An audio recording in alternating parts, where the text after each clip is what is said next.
What's going on, y'all? Welcome back to the channel. I know it's been a while since I uploaded a video and I want to apologize for that, but today we are going to be taking a look at this fire pit that we built here in the backyard. This is a 14-foot round fire pit. Total elapsed time from start to end took us about 3.5 hours to build it, and I'll show a time lapse of that, and we'll also do at the end of the video a price breakdown. But the entire cost of this fire pit was less than $200. So if you're looking for a cheap DIY fire pit that you can quickly build in your backyard that puts off a significant amount of heat, this thing seriously kicks off some heat, check this video out. Let's jump right into it. So let's take a little more close-up of a look at this actual fire pit. Now, like I mentioned in the beginning, it's 14-foot round, measured from the very center, which you can't really see it right now because it's covered up with ash, but there's 4 16-inch by 16-inch paver squares there on the bottom. And what we did was we just marked right in the middle where they intersect. I had my girlfriend hold a string right there, and we measured all the way out to the edge, which is 7 feet. Now that gave us quite a bit of room. This is a very spacious fire pit. I think we had like 9 or 10 people in here, but these stumps just kind of act as seating or a table. You could, if you put that chair and that chair next to each other in there, you have a lot of room between you and someone else. You could squeeze a third chair in there probably, and you could significantly increase how many people are in this thing. But I spent most of the evening sitting on that stump right there, and I was very, very warm once we got this fire rolling, which you guys will be able to see here in the dark. The flame was blue, so that thing was kicking some heat off. But it's a very comfortable, very spacious fire pit. I don't want to make this part of the video too long, so we'll go ahead and jump now right into the time-lapse build from start to end. Unfortunately, I did not get the part where I marked out how to do the outside perimeter of this thing, but like I said, we took the string from the middle of the intersection of those 4 pavers out 7 feet, and all I did was take a can of, I think it was white spray paint, and I just kind of traced all the way around as I walked in a circle. So we made sure it was 7 feet from the center all the way around, and that's how I made the circle. But let's jump right into the time lapse.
Now the part you've been waiting for, the price breakdown. We're gonna start, I just made a list and we'll just work down the list.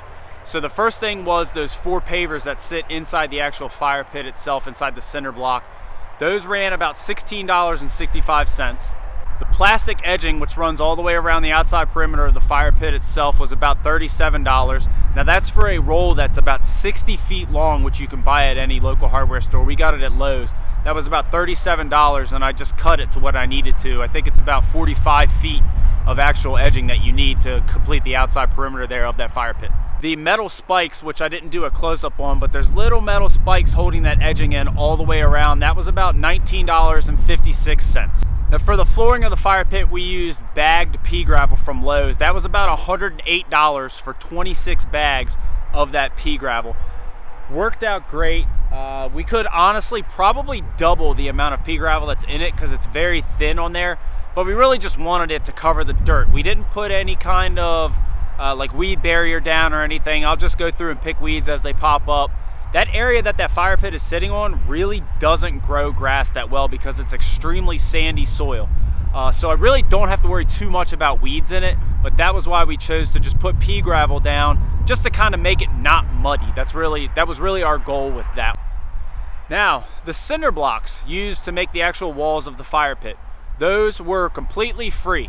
You can probably get on Facebook Marketplace and find people that are more than willing to give that away. But we pulled them out of the weeds way over there. You can't really see above the carport. We pulled those out of the weeds that are kind of in the woods over there. They were my girlfriend's father's. He's just got stacks and stacks of them over there. So we took what we needed to make this fire pit. We didn't really want to make it any taller than the 2 blocks that you can see. And that absolutely wound up being perfect. But like I said, if you go on your Facebook Marketplace or like a Craigslist or something like that, you could probably find them for free.